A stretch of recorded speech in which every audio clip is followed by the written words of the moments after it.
Nous ne vivons pas la Pâque que pour une semaine. Nous ne vivons pas la Pâque que pour un mois, mais nous vivons la Pâque afin qu'à partir de ce jour où nous célébrons notre Pâque, car la vraie Pâque que tu célébreras dans ta vie sera le jour où tu recevras le Seigneur Jésus-Christ dans ta vie.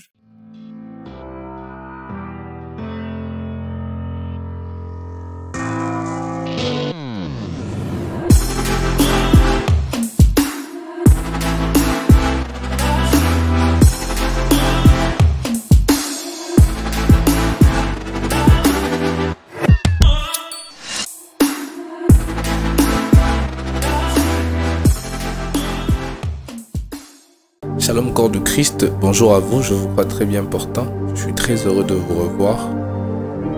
Ma prière c'est que ces moments que nous passons généralement puissent continuer d'être des moments qui vous bénissent de là où vous êtes et que cela me bénisse aussi personnellement. Parce que je vous ai toujours dit cela, à chaque fois que nous vous prêchons, ce n'est pas pour que cela ne s'arrête qu'à vos vies, mais nous vous prêchons en nous prêchant nous-mêmes. Et donc du coup, nous n'acceptons jamais que le message que nous vous prêchons puisse passer par nos vies sans avoir de l'impact d'abord dans nos vies. Alors, je bénis Dieu parce que je pense que vous serez bénis ainsi que moi aussi qui vous prêche aujourd'hui. Nous sommes donc chrétiens au quotidien et aujourd'hui, je veux vous faire part d'une pensée très importante qui va vous bénir en cette semaine pascale. Déjà, avant tout, j'aimerais épingler un point très important. Corps du Christ, la Pâque ne doit pas se vivre qu'en une semaine, mais la Pâque se célèbre tous les jours. Pourquoi je le dis? C'est parce qu'aujourd'hui, on peut se rendre compte que plusieurs se sont reconscientisés au cours de cette semaine, au cours de ce mois, sous prétexte que c'est la période par laquelle notre Seigneur a été ressuscité. Et donc du coup, cela est bien. Cela est très bien d'ailleurs. Mais sachez que la Pâque a un but dans votre vie. C'est votre transformation. Et quand la Pâque vient vous transformer, elle ne vient pas vous transformer pour un jour. Mais elle vient vous transformer pour tous les jours. Vous savez, lorsque vous lisez Éphésiens 1, vous allez comprendre une chose, c'est que lorsque Jésus-Christ a été ressuscité par la puissance du Saint-Esprit, c'est en ce moment que notre christianisme a pris de la valeur.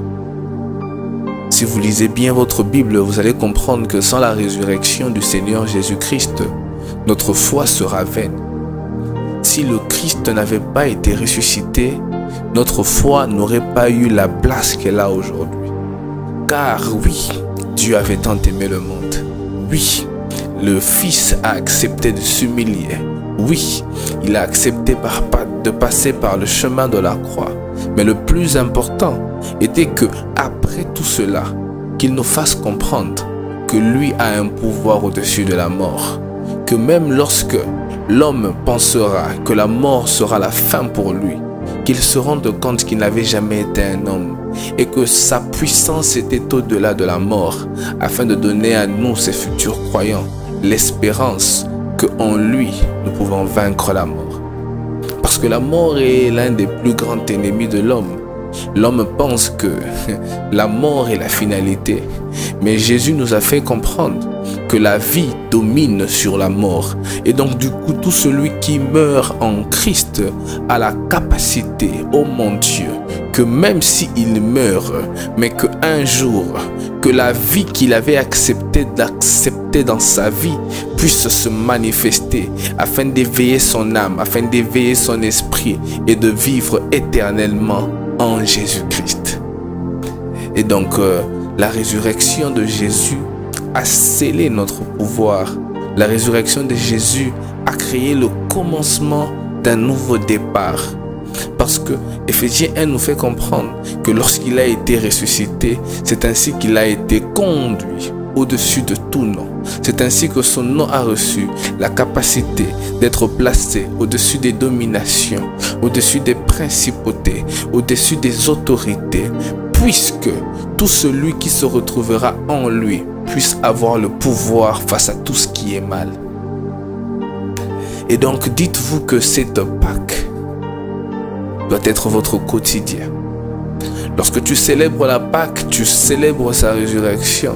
Et automatiquement, tu entres dans un changement de vie qui doit te conduire vers un point bien précis. Nous ne vivons pas la Pâque que pour une semaine. Nous ne vivons pas la Pâque que pour un mois. Mais nous vivons la Pâque afin qu'à partir de ce jour où nous célébrons notre Pâque, car la vraie Pâque que tu célébreras dans ta vie sera le jour où tu recevras le Seigneur Jésus-Christ dans ta vie. Et dès que tu célèbres cette Pâque, dis-toi que automatiquement, qu'à partir de ce jour-là, tu es devenu une nouvelle personne et tu dois renaître à l'intérieur de toi. Alors oubliez ceux qui disent que la Pâque est un moment de tristesse parce que Jésus avait souffert. Non, dites-vous que la Pâque est un moment de joie parce que derrière la souffrance du Christ se retrouvait mon salut. Oubliez les œufs, oubliez les lapins, cela n'est qu'une culture. Dites à vos enfants que la Pâque ne te rappelle pas des œufs, mais que la Pâque te rappelle que Jésus-Christ est venu sur terre afin de sauver l'humanité et que à cause de cela, tu devrais accepter aussi de donner ta vie à Jésus-Christ pour que ce salut qu'il a voulu donner au monde puisse être ton acquis. Parce que à quoi bon sert de célébrer la Pâque si nous n'avons pas accepté ce maître dans notre vie? À quoi sert de célébrer la Pâque si ce Christ n'habite pas en nous? À quoi sert de célébrer la Pâque si le Christ n'est pas dans notre quotidien? Il faut que le Christ soit dans notre quotidien pour qu'en ce jour de Pâques, que nous puissions accepter de manger, de boire pour dire à Dieu, merci de nous avoir libérés. Merci de nous avoir sauvés. D'ailleurs, comme vous le savez, la Pâque, nous avons deux types de Pâques. Nous avons la Pâque juive et la Pâque chrétienne. Mais il y a un point de contact. C'est que la Pâque juive célébrait la liberté du peuple d'Israël des mains des Égyptiens. C'est ainsi que la Pâque chrétienne aussi symbolise notre liberté dans un angle spirituel entre les mains du diable. Alors dites-vous que la Pâque est un acquis que Dieu te donne. Et pour que tu puisses bien célébrer cela, il faut que tu quittes d'un point vers un autre. Il faut que tu quittes de l'Égypte vers ta liberté. Il faut que tu quittes le monde vers ta vie nouvelle. Alors célébrons la Pâque si et seulement si tu as accepté ce Seigneur Jésus dans ta vie.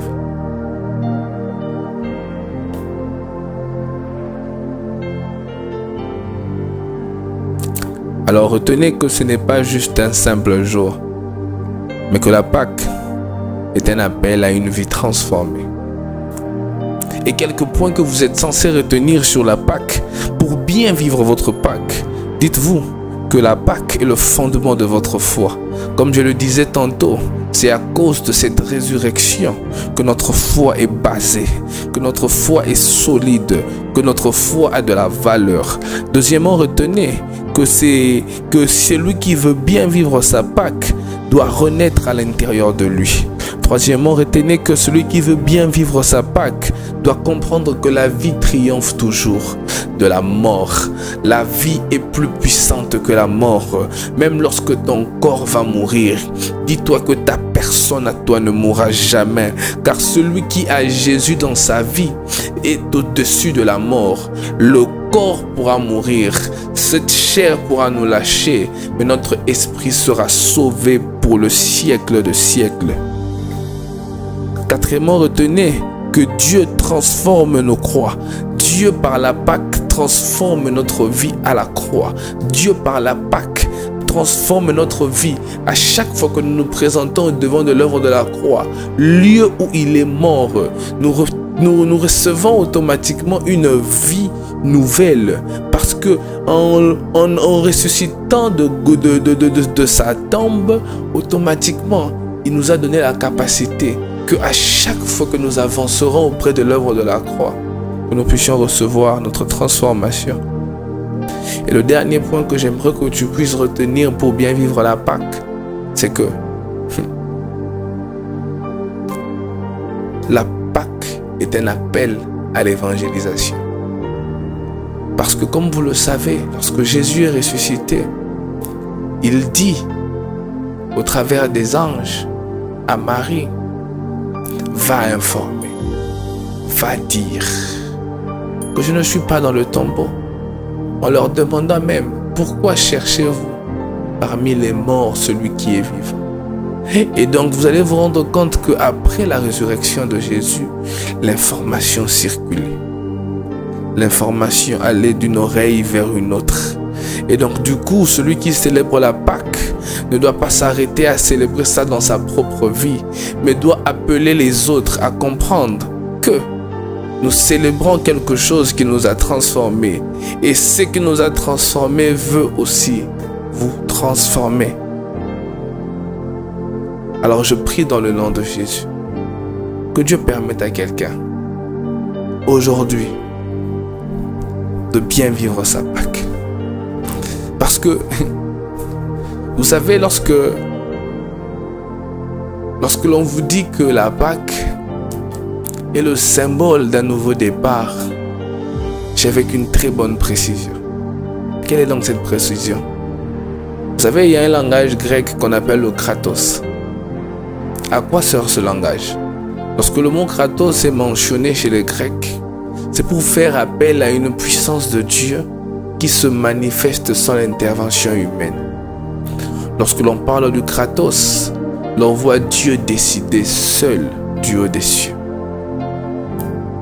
Et lorsque vous lisez la Bible dans Genèse 1, vous allez vous rendre compte d'une chose.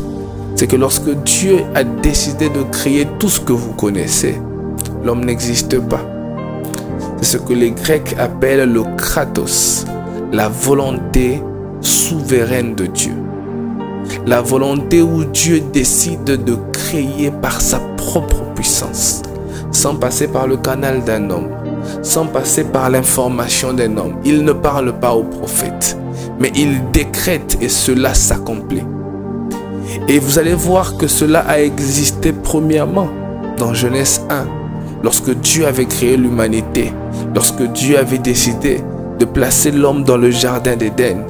Tout cela était sous la puissance personnelle de Dieu.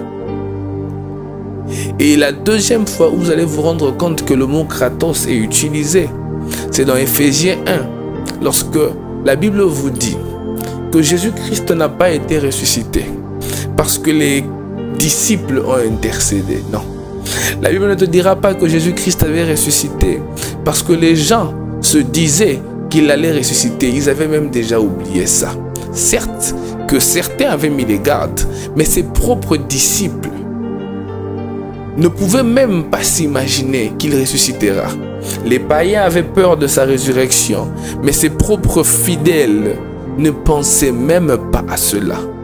Et la Bible me dit dans Éphésiens 1 que Dieu du haut des cieux seul a déployé son esprit afin que cela puisse ressusciter Jésus-Christ. C'est ainsi que vous allez lire avec moi que Jésus-Christ a été ressuscité par la puissance du Saint-Esprit. Afin que, de la même manière que dans Genèse 1, Dieu avait créé un monde qui par après avait été détruit par la désobéissance de l'homme, Dieu a recréé l'humanité de manière spirituelle, afin que tout ce que l'homme avait perdu puisse le récupérer en Jésus-Christ. C'est ainsi que cette puissance qu'on appelle le kratos se remanifestait en ressuscitant Christ de mort par la puissance du Saint-Esprit. Alors j'aimerais dire ceci à quelqu'un. En Jésus-Christ, tu as droit en tant qu'humain à un nouveau départ. Celui qui vient habiter en Jésus-Christ n'est plus dans la lignée d'Adam. Il intègre une lignée qui n'est pas une lignée humaine. C'est une lignée qui te donne accès à la divinité de Dieu. C'est une lignée qui fait de toi le petit frère de Jésus. C'est une lignée qui fait de toi un homme nouveau, un homme divin qui sera habité par l'Esprit de Dieu. Alors j'aimerais parler à tous ceux qui m'écoutent maintenant. Dieu libérera cette puissance afin que ta vie puisse accéder à quelque chose d'autre. Alors s'il te plaît, ne considère pas la Pâque comme étant une fête ou tu veux d'abord manger? Ne considère pas la Pâque comme étant une occasion où tu as envie d'aller en congé, non. Considère la Pâque comme étant une période que Dieu a utilisée afin de décréter une puissance qui allait te donner accès à une nouvelle vie. Alors sois en Jésus-Christ pour vivre les bienfaits de cette nouvelle vie qu'il donne. Alors sois en Jésus-Christ pour commencer à bien vivre les bienfaits de cette nouvelle vie que Jésus-Christ nous donne. Parce que lorsqu'il a accepté de mourir et de se faire ressusciter par la puissance du Saint-Esprit, automatiquement il t'a ouvert une porte nouvelle. Automatiquement il t'a donné accès à une nouvelle vie. Une vie qui ne sera pas semblable à la vie de ceux qui n'ont pas reçu Jésus-Christ. Une vie qui fera de toi un enfant de Dieu. Pas un enfant d'abord de ton père ou de ta mère, mais un enfant de Dieu premièrement. Alors je t'en supplie, ne considère pas cette Pâque comme étant qu'une simple journée. Mais considère cette Pâque comme étant un accès de ta vie à une nouvelle vie. C'est ainsi que Dieu dans le royaume des cieux sera heureux en se disant que cette puissance que j'ai libérée pour donner un nouveau départ à l'humanité est une puissance qui a produit une catégorie multiple de personnes qui se sont données à celui que j'avais envoyé sur terre afin qu'il puisse recevoir le salut et que automatiquement qu'ils deviennent de nouvelles créatures. Alors que Dieu te bénisse abondamment et bonne fête de Pâques à toi. Bonne fête en Christ en toi. Rappelle-toi de cela, n'oublie pas cela et que la faveur de Dieu t'accompagne. Dans le nom de Jésus-Christ, j'ai ainsi prié. Amen. Chrétien au quotidien.